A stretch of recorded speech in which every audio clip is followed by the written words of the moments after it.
This is it. This is the last video of the series, and what a story. And this is going to be one of the most emotional video I would make. I don't think I'm gonna cry. I'm not a big crier, but let's talk. This experience has changed who I am in many ways, and it's also exposed a lot of my flaws. I knew I had those flaws, but it exposed a lot more flaws. So how did it change me? One way that it changed me that's quite significant is my politics. And you know, they say politics doesn't affect. People say nobody cares about politics until it affects them, and that is so true, so true. The eviction moratorium I was for before I got my property, but seeing the effect of the eviction moratorium as a landlord, I am completely against. It's allowed me to see how poorly executed it was. And not only that, as I witnessed the number of laws being enacted throughout the country, and they all have one aim. They're targeted at taking away my finances. They're targeted at making it very difficult for me to make money. And I cannot stand for that. I cannot stand for that. And yeah, it changed my politics. It didn't quite get me all the way over there, but I definitely cannot stay where I am. So I have shifted and I have moved, and I will never forget the eviction moratorium. I will never forget. Never. And of course, as you can tell, another thing that this experience has taught me, I'm not a very forgiving person. I'm not a very forgiving person. I'm hyper focused. I'm also hypersensitive, and I operate with a set of rules internal. And you know, I don't share a lot. So you're very few people know what's inside. And I might seem very outgoing outwardly, but I spend a lot of my time observing and making decisions, making very quick macro decisions. And it's a big flaw of mine because I don't have any gray area. I'm very black and white. But this experience has magnified, and it really made me realize how unforgiving I am. If anyone crosses a line, whatever that line is, I'm done. And not only am I'm not forgiving, I can't go back. It's like it's crossed the line. I'm done. It's this. I really don't have any gray areas, and I knew I was like that, but I just didn't know how strongly I was unforgiving. That's just one of my flaws. Another thing that this experience really has changed me, how much I love my network. What is my network? My network is the people around me. I'm a gay man from the African diaspora, and you know, Africans are not very, actually African Americans also. The homophobia is very real in the African American community in America, and the Africans of the diaspora. It's no secret. So, and if you say otherwise, then I don't know. Go on Google. But as a gay man, especially married to an Italian, let's not get there, the whole interracial hate, I've had to create my own support network. And I've had to do it very young. And I've realized very quickly, as early as 13 years old, that my sexuality was not going to be accepted. And I was not in a position to be able to make any demands. I was 13 years old. And I realized very well, like, if I'm going to be able to stand on my own 2 feet, and if I'm going to be able to make my opinions heard, I need to detach myself from those communities and create my own base, my own foundation. And I did that. And anybody and everybody in my network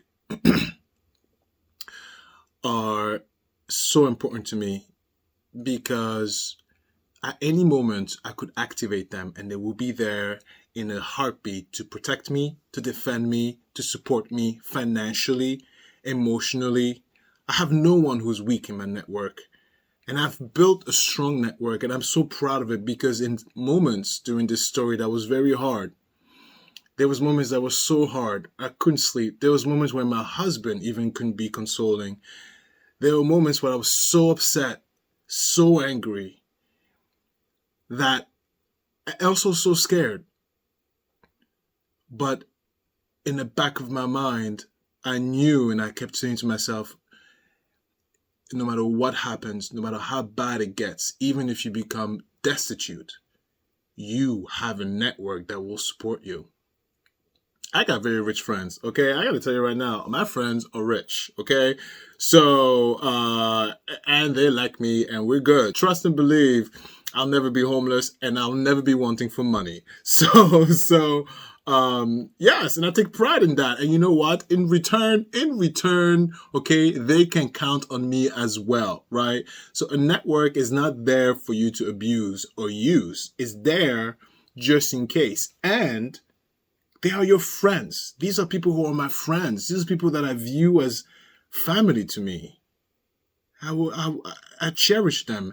Now, I'm very lucky that they're rich, but they're still my friends. Do you know what I mean? Oh, I love them. Anyway, focus. Another thing that I am so grateful is my husband. I feel like we are a unit. And there were moments where I was very, very, very, very, very stressed. And he would come in and he'd say, sometimes it's just the words.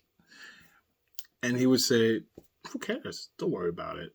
It's something like that. Something as stupid as that. Something as stupid as that sentence just made a world of a difference because I felt like I was letting him down. I felt like I was like, man, buying this property was my idea, you know, and now look, it's not doing so good and I've let him down. And Christopher was like, I don't care. Because he's like, we just sell it. Who cares? It's just money. And yeah, I love him for it. He has been a support being that has never faltered, never wavered. And he pushes me to be the best. I'm so sappy, aren't I? What a crazy narcissistic way to end this series. But you know what? It's my series. But look, you don't have to watch. But according to statistics, someone will watch.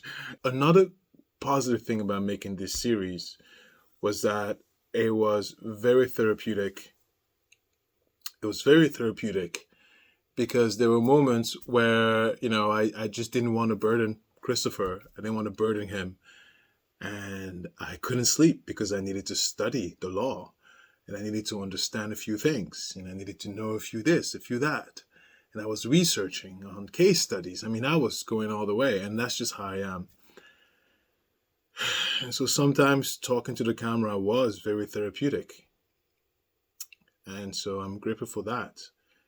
And so I'm super proud of this story. I'm super proud of picking up the camera and deciding to document. I'm super proud of I'm proud of everything I do, to be very honest. So, I mean, as Christopher would say, here we go. I mean, what do you want me to say? If I'm not proud of myself, if I don't love me, if I don't love everything about me, if I don't love everything I do, who else is going to love it? Right? So what do you want me to say? Oh, I hate the way. No, but I don't. So I don't know what to tell you. It's, I sound narcissistic and arrogant, but it's my truth. It's my truth. It's my truth. So what's next? Well, the nightmares of being a landlord is over.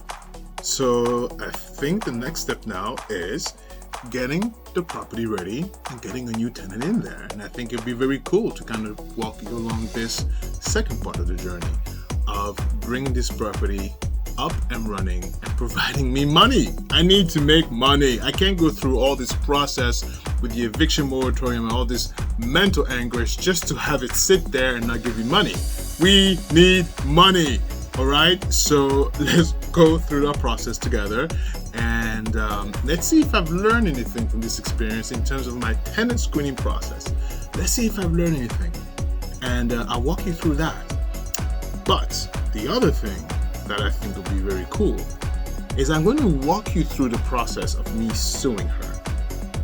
I mean, I say it again, I will say it forever. Anyone who messes with my finances is in big trouble. You touch my money and you're going to see my face. So she's going to see my face.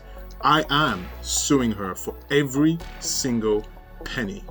And whether she has the money or not, I will forever be in her shadow.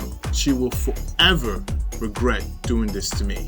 And if anything, I hope this experience of seeing my face every time is going to teach her to be a better tenant. But as far as I'm concerned, I am getting every single penny that is owed to me. I will not relent, and I will spend every money I can to make that happen. That is why it's important to have standards and boundaries. No one messes with my finances, absolutely no one, or you will feel my wrath and I will go after you for everything that is owed to me, and she will regret every bit of that. And so that is what's next. It's my anger and putting a tenant in there. Moving forward, let's make some money. I'm ready to freaking make money. That's what I'm an investor. I need to make money. I'm not an investor because you're pretty. I'm an investor because I want dollars. I want dollars. I want money. I got kids to feed. I got a husband to feed. I got stuff to do with my monies, okay? And don't interfere with that or you're gonna see my face as well. That's that. This was incredibly awesome. I am super happy. I got my property back, and I look forward to the future. I think it would be great.